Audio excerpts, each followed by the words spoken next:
हिलाल साहब, ये क्या फिर से हम गुड तालिबान और बैड तालिबान वाले उसमें फंस गए हैं डिवीजन में, कि जो हथियार फेंकना चाह रहे हैं उनके साथ बातचीत कर ली जाए? क्योंकि हमने तो ये भी सुना था कि जब पाकिस्तान ने माफी की बात की तो एक उनकी तरफ से भी ये थ्रेट आया था कि जनाब हमें तो कोई माफी चाहिए ही नहीं, हम तो यहाँ पे चाहते हैं कि शरीयत का निजाम नाफिज हो और उसके लिए हम मुसल्लह जद्दोजहद करेंगे। देखिए, सीधी सादी बात यह है कि ये कभी नहीं हमारे साथ बात करते, कभी कोई माफी की बात होती नहीं अगर हिंदुस्तान उधर से नहीं जाता और अगर एनडीएस खत्म नहीं होता। ये जो लोग हैं ये हैं गुंडे और चोर और कातिल और इंतहा पसंद और इंडियन एजेंट्स, ये हैं वो, और ये कभी हटते नहीं, पीछे नहीं हटते, इसलिए उनका काम ही यही है। They know nothing else in life but to fight and kill, और उसमें उनका फायदा है। और हिंदुस्तान के लिए ये जबरदस्त लोग थे, मगर अब टीटीए ने इनको कहा है। अब कब तक टीटीए इन पे प्रेशर रख सकता है वो अलग बात है, मगर टीटीए ने उनको कहा है कि भाई हमने तो वादा किया है और हम अभी छुपा नहीं सकते। अब कुन्नर और नंगहार ये सब हमारे हाथ में है। पहले तो हम उस तरफ देखते थे जब तुम उनको अटैक करते थे, अब वो हमारे पास वो फ्रीडम ऑफ एक्शन नहीं है। तो मेहरबानी से खत्म करो। खत्म तो खैर तुम कभी नहीं कर सकते, बात करो। ठीक। और आपको मैं बताता हूं और मैं जानना चाहता हूं कि ये लोग जो एनडीएस और रॉ के लोग हैं, अगर भी ये कहें आपको कि हम रेकंसिलिएशन चाहते हैं, अगर भी ये कहें कि खत्म हो गया हमारी लड़ाई, हम वापस आके एज पीसफुल सिटीजन्स रहना चाहते हैं, बिलीव मी, एक लम्हे के लिए मत समझिए कि ये वाकई सच कह रहे हैं। अच्छा। उनके एजेंट्स हैं, उनसे पैसे ले रहे हैं, इस मुल्क में वो फिर भी होंगे और हमें उनको निगाह रखना पड़ेगा। मगर इसलिए कि वो सरेंडर करना चाहते हैं तो हम ना नहीं कह सकते। मगर बिल्कुल सही कहा जनरल ने, सिर्फ उन लोगों को जो बड़े जो कत्ल ने आम में नहीं हुए, and out of the question कि वो आर्मी पब्लिक स्कूल वालों को। मगर ये this is no great deal, बहुत खुश होने की जरूरत नहीं है। और ये जो प्राइम मिनिस्टर कहते हैं ना कोई मिलिट्री सोल्यूशन, मिलिट्री नहीं सोल्यूशन, मिलिट्री सोल्यूशन तो हो गया ना। First world war military solution था, second world war military solution है, वियतनाम मिलिट्री सोल्यूशन है और अफगानिस्तान भी मिलिट्री सोल्यूशन है। ये मिलिट्री हारे हैं कि ये वापस गए हैं? तो मैं समझ नहीं आ रही प्राइम मिनिस्टर साहब, क्या ये तो ऐसा लगता है कि पुलिस फोर्स को भी निकाल दो और को अच्छा आप वापस आना, अच्छा आपने चोरी की, सजा तो तुम्हारा हाथ कटना चाहिए, मगर अच्छा चलो तुम रेकंसिलिएशन चाहते, चलो चलो चलो आ जाओ भूल जाओ। अच्छा। और वो जो तुमने माल चोरी की, जो तुमने रेप वेप किया, वो सब भूल जाओ। यार for God sake, I hope he grows up. कोई रेकंसिलिएशन नहीं है, बी ऑन योर गार्ड।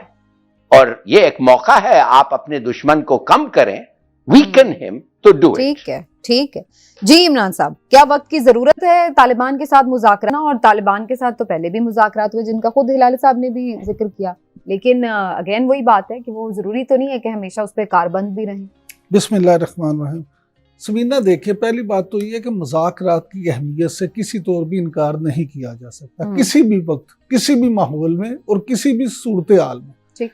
लेकिन इस मामले में जो ये मुज़ाकरात की बात है, मुझे 2-3 तरह से तशवीश है।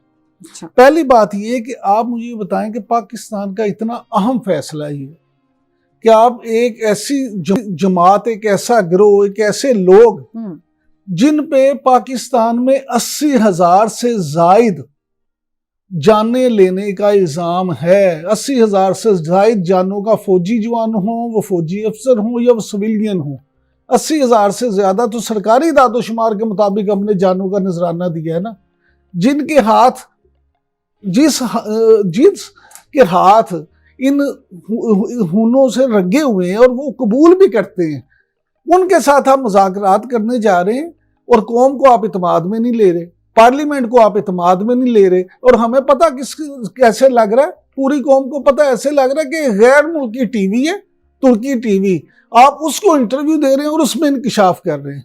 भैया आप पार्लियामेंट में जाएं, पार्लियामेंट को एतमाद में लें, अवाम को एतमाद में लें, फिर फैसला करें, जरूर करें जो आप करना चाहते हैं फैसला, ताकि अवाम का हो कि जी हमारे नुमाइंदे जो हैं वो सब इस बात और ये भी बताएं कि किन टर्म्स पे कर रहे हैं बात। अब मैं उधर ही आ रहा हूँ। दूसरी बात ये कि क्या आप भूल गए हैं कि माजी में किस तरह से मुज़ाकरात होते रहे हैं।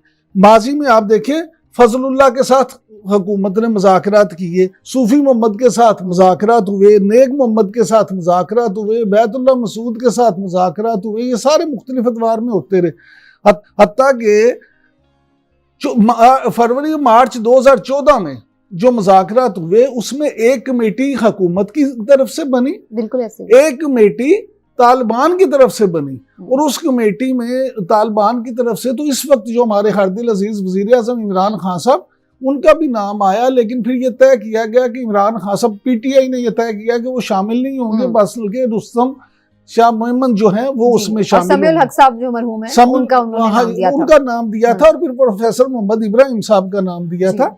इसी तरह हुकूमत की तरफ से इरफान सिद्दीकी साहब थे, रहीमुल्लाह यूसुफ साहब मरहूम थे, और ये मेजर आमिर उस कमेटी में थे। तो ये सब जो थे कमेटी का, ये नवाज शरीफ दौर में जो मुज़ाकरात हुए सारे मामला तो सिर्फ देखना ही है कि मुज़ाकरात से क्या पहले आपको कोई फायदा हुआ, क्या आपने उस वक्त उन पे काबू पा लिया था, या वो आपको मुज़ाकरात खेल के फायदा अपना उठाते हैं। ठीक है, ये सारी चीजें हैं जिस पे वजीर आजम साहब ने गौर करना है। ठीक है, इस पे सबसे लेकिन उसमें वो कह रहे हैं ना, अब वो वीक फुटिंग्स पे हैं, अब वो खुद मजबूर हो रहे हैं, इसलिए वो मुज़ाकरात की तरफ से, जिस तरह जनरल साहब ने कहा कि उनकी तरफ से इंदिया भी दिया गया कि हम करना चाहते हैं। बिल्कुल ठीक है, जनरल साहब ने जो फरमाया, लोधी साहब ने, बिल्कुल ठीक है कि वो कमजोर हो गए हैं। अब उन्हें तालिबान की तरफ से भी ये कहा जा रहा है, टीटीए की तरफ से, कि जनाब हम आपको सपोर्ट नहीं करेंगे, आप अपने मामलात को तय करें। ठीक मान लेते हैं, लेकिन क्या ये आम माफी होगी?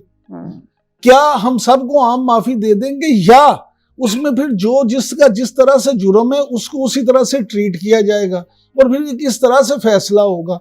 मैं समझता हूँ कि मुल्क की तरक्की के लिए, मुल्क में अमन और अमान की सूरत हाल को बेहतर बनाने के लिए, लॉ एंड ऑर्डर के लिए हुकूमतों को बहुत मुश्किल फैसले भी करना पड़ते हैं। हुकूमत अब भी, अगर हुकूमत वक्त ये समझती है, तो पीपल्स पार्टी ने अभी कुछ मिनट पहले, आपको ये लगता है मुज़ाकरात हो सकते हैं, लेकिन सबको एतमाद में लेके करें, अभी कुछ मिनट पहले पीपल्स पार्टी की तरफ से ये मुतालबा आ भी गया। आप पार्लियामेंट में आए, सब पूरी कौम को एतमाद में ले, और फिर जो मर्जी। बिल्कुल ठीक है।